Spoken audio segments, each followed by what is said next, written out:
Let's turn a nova. Why do I do a nova? I'll tell you why. I was actually lucky and I managed to get myself a well-maintained second-hand Nova Storm from a friend here in South Africa, Cape Town, and it will replace my oldish Nova XP. So I decided for the occasion I'll turn a Nova. First I'll create the vessel for the resin, and you see there is gaps in between, and you're going to ask yourself, why do I leave those gaps? Stick around, you'll see it. It's quite interesting. In those gaps, I'm going to put a honeycomb, aluminum honeycomb. It's going to sit in those gaps just to give it another feature, another dimension. It's like that in my head. If it will work like that in real life, we'll see just when we'll finish it step by step.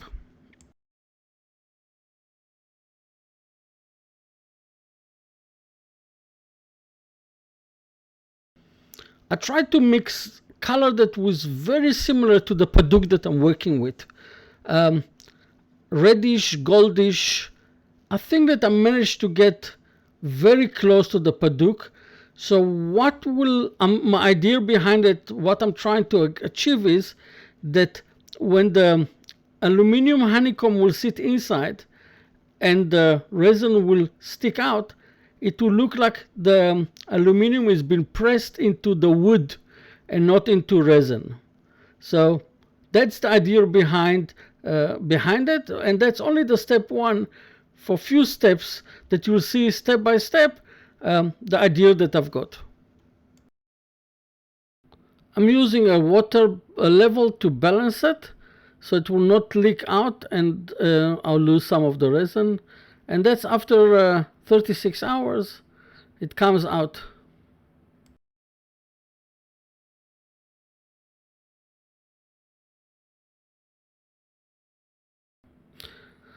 This super wood will be the backing for the project. It's going to be glued into the other cylinder disc of the resin and the paduk.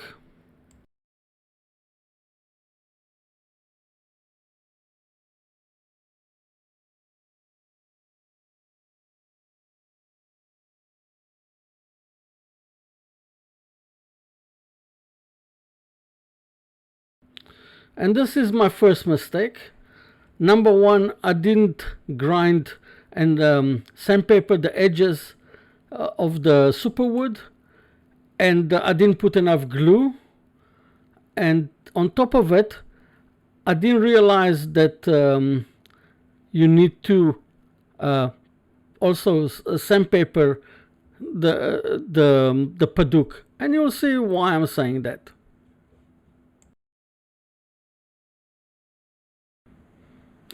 I'm creating a recess, so I will be able to cut the grooves on the other side of the paduk. And now I'm turning it around and I'm going to hold it on the recess that I made in the superwood.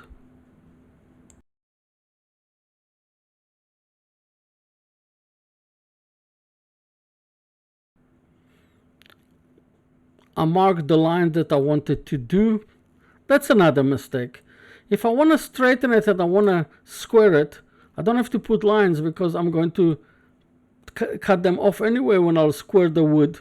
So that's another not thinking ahead.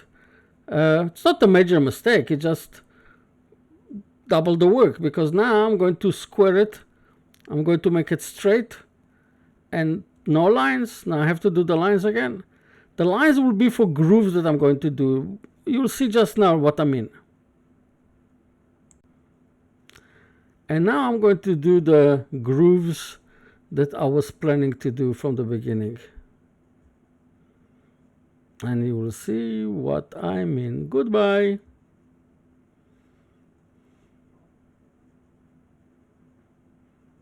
And bye-bye. Lucky enough, I've got a gate in front of my house. Otherwise, I'll have to find it down the hill. I'm staying on Table Mountain. I'll have to find it down the hill. So I glue it this time stronger, and this time I use super glue, and I glued it properly. And now I'm start cutting out the rings that I was planning to do from the beginning.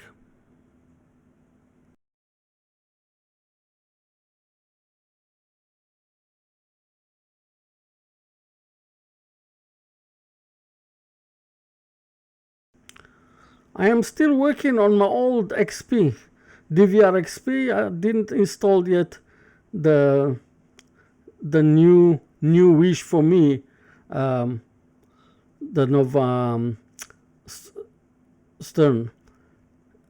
Now I'm squaring all of those cylinders that will look the same size and they look like a bagel, a straight bagel, and clean the middle so the resin will shine nicely through. I square them from the outside and also from the inside.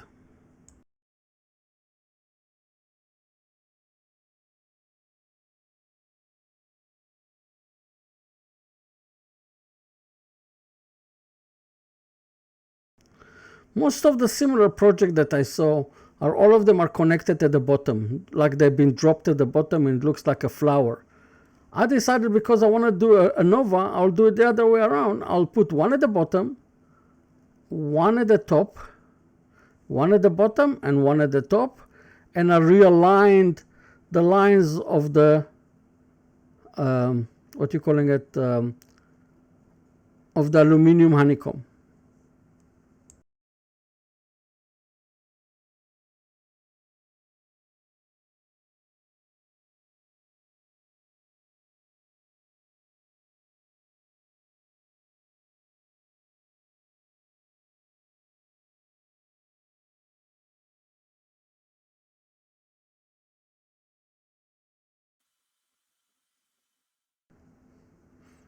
To hold it, I use super glue, and now I'm going to pour clear resin. No colors, clear. And the idea behind it is that it will look like the rings of stone are floating. And that's how it looks like after 2 days.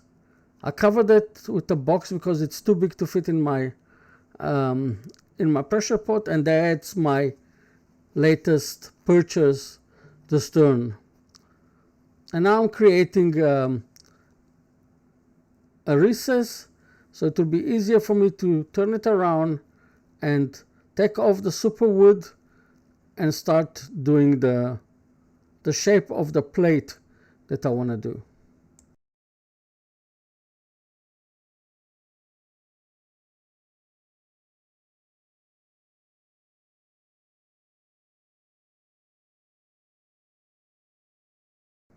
I changed my mind and I decided, let me finish first the outside of the plate before I turn it around, so I don't have to turn it again.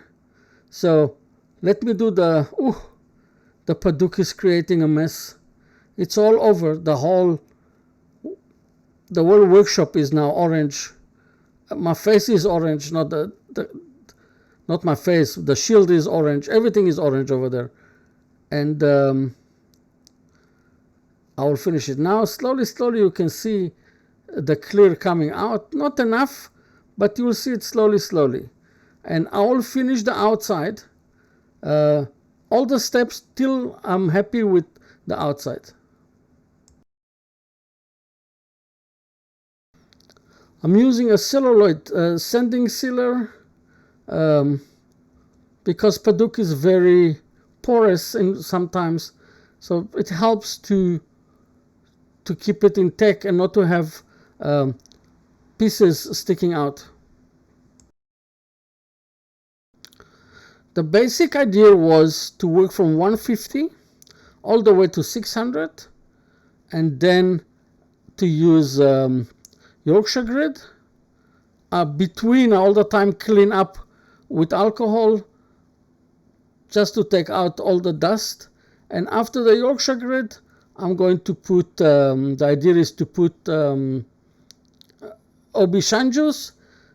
And that was the whole idea, but you see that I'll have to change some of the idea. But now you can see already the color of the wood, and you can see already the clear resin and the honeycomb into the wood. It looks like a part of the wood that been embedded into the wood.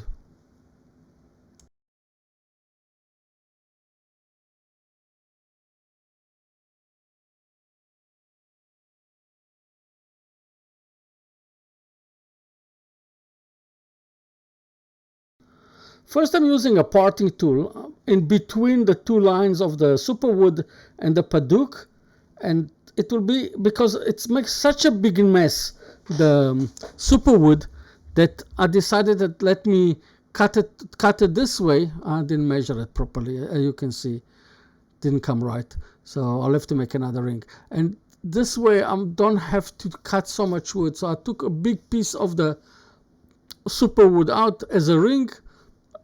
And of course, I'm going to use it in another day. And now I'm going to take the superwood off, and it's been removed, and start machining down, cutting down of the inside of the ball, of the inside of the plate.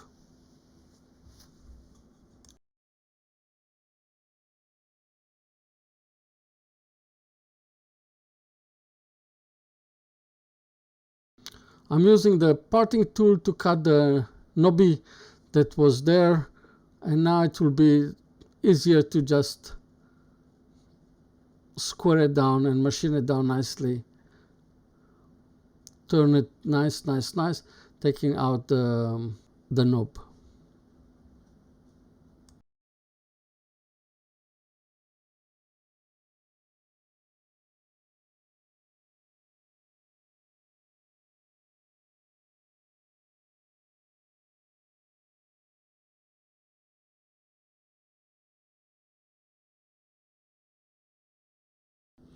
Again, sanding sealer, and then again 150 all the way to 600, Yorkshire grid, and Aubergine juice.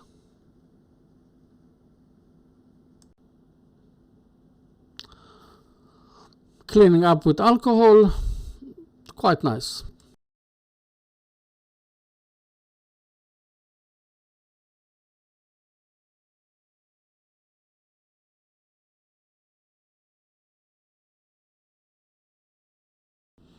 At this stage, you'll be able to see already the idea of the design. And as it stopped, I saw that I don't really like the clearness of the resin. It wasn't clear enough. So I'm going back to basic, and I start again with water paper, sandpaper, wet sandpaper, all the way from medium, fine, extra fine, microfine, and I done it on both sides. And then I moved into novus to continue with it, because I was not happy with the clearness of the resin.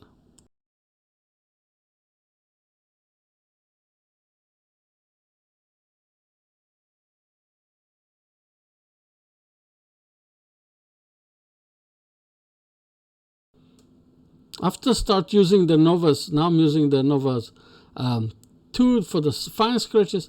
You can see already the difference. You can see now it's clear. Now it's much better. You can see the crystal clear.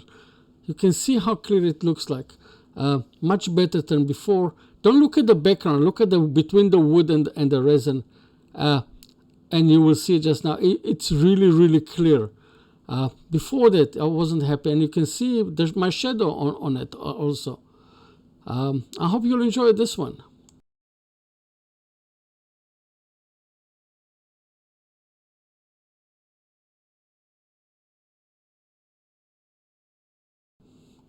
My logo, it's almost ready. And of course, if you like this project and you like my work, please subscribe and give me a thumbs up, and put some comments at the bottom. The comments are very important to me. And thank you very much for watching this video, and I'll see you on my next video. Cheers!